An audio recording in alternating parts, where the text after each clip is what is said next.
Money है यानी FIIs, वो या तो बाजार में और गिरावट देख रहे हैं या फिर बजट से पहले अपना रिस्क कम कर रहे हैं।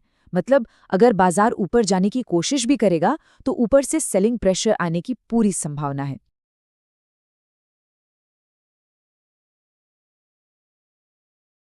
Good morning. गणतंत्र दिवस की छुट्टियों के बाद मार्केट में आप सबका एक बार फिर से स्वागत है। आज है 27 जनवरी 2026, मंगलवार का दिन, और बाजार एक बहुत ही इंटरेस्टिंग मोड़ पर खड़ा है।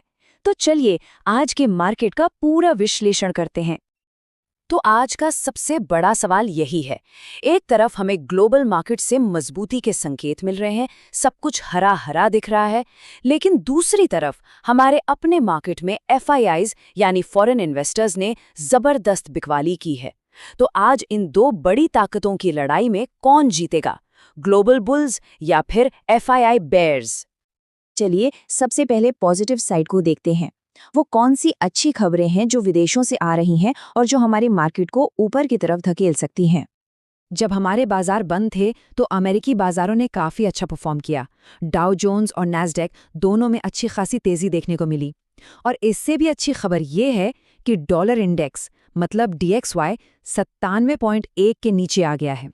ये इंडिया जैसे उभरते बाजारों के लिए एक बहुत बड़ा प्लस पॉइंट है। और साथ ही क्रूड ऑयल का $65.5 के आसपास स्थिर रहना भी हमारी इकोनॉमी के लिए एक राहत की बात है। अच्छा, अब आते हैं कहानी के दूसरे पहलू पर। इन पॉजिटिव संकेतों के बावजूद वो कौन सी चीजें हैं जो बड़े इन्वेस्टर्स को डरा रही हैं और उन्हें सतर्क रहने पर मजबूर कर रही हैं? सबसे पहली और सबसे बड़ी चिंता आ रही है मिडिल ईस्ट से। अमेरिका और ईरान के बीच तनाव एक ऐसे लेवल पर पहुंच गया है जो बहुत खतरनाक है। पिछले कई दशकों में इस तरह की मिलिट्री मूवमेंट इस इलाके में नहीं देखी गई है। आप बस अंदाजा लगाइए, दुनिया का सबसे बड़ा जंगी जहाज USS एब्राहम लिंकन, 500 से ज्यादा फाइटर जेट्स और तो और एक दूसरा एयरक्राफ्ट कैरियर भी उस तरफ बढ़ रहा है। जवाब में ईरान ने भी अपनी 2000 से ज्यादा हाइपरसोनिक मिसाइलें तैनात कर दी हैं। मतलब माहौल बहुत ज्यादा तनावपूर्ण है और एक बड़े युद्ध का खतरा मंडरा रहा है।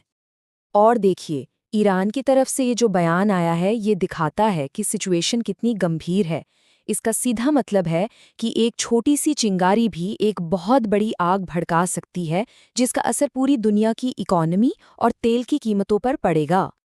अब दूसरी बड़ी टेंशन आ रही है ग्लोबल ट्रेड की दुनिया से। यहाँ पर भी समीकरण बहुत तेजी से बदल रहे हैं और इसमें इंडिया, यूरोप और अमेरिका तीनों ही शामिल हैं।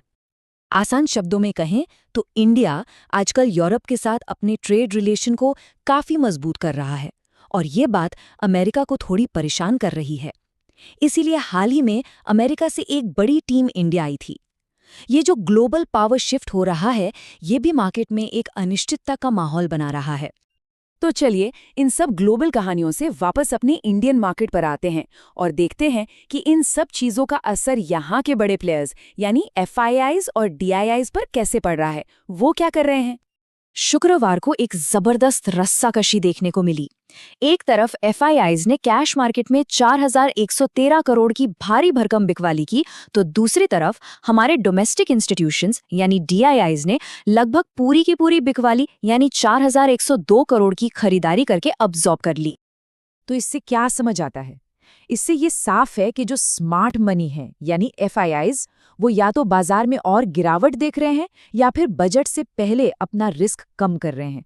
मतलब अगर बाजार ऊपर जाने की कोशिश भी करेगा तो ऊपर से सेलिंग प्रेशर आने की पूरी संभावना है। तो इन मिले जुले संकेतों के बीच आज क्या करना चाहिए? चलिए आज के लिए एक क्लियर कट ट्रेडिंग प्लान बनाते हैं। निफ्टी के लिए देखिए, 25,000 का लेवल बहुत जरूरी है। अगर मार्केट 25,150 के ऊपर टिकता है तो हमें 25,250 तक एक शॉर्ट कवरिंग रैली दिख सकती है। लेकिन अगर 25,000 का लेवल टूटता है तो फिर अगला सपोर्ट सीधा 24,850 पर है।